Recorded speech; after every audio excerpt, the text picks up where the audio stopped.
They say that knowing is half the battle. If you do your research properly, this could set you up for years in advance. I didn't realise it when I was doing my GCSE choices, that it's actually quite a big decision. My research was a lot more discussion based, so I went and asked people, a few of my peers that were maybe a little bit older than me, who had already gone through the experience of picking their options. People do research when buying phones.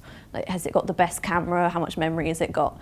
So you need to do the same thing with, actually more so, with kind of education options. And talk to the teachers and say, oh, what is happening in your subject? What do you teach and why? And maybe ask them why they enjoy the subject, why they're passionate about it. Your student advice counsellor person who looks at your careers, if you have one of those at school, because they can always help you.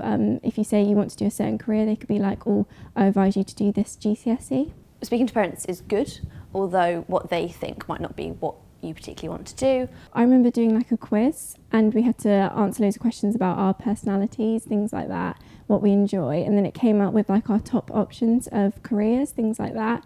Something my friend did is she went and looked at the GCSE kind of revision guides in a bookshop to see what they were actually teaching.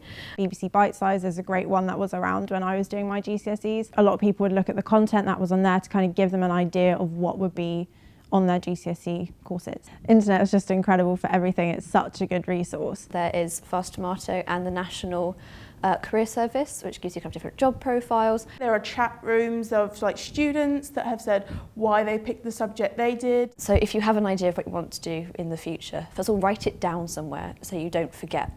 And then you can kind of steer your options towards that. You can kind of go from the top down almost.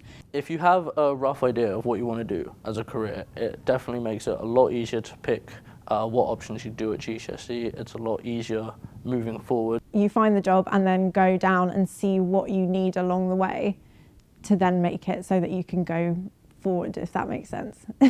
Think beyond GCSEs to see where it's going to take you next.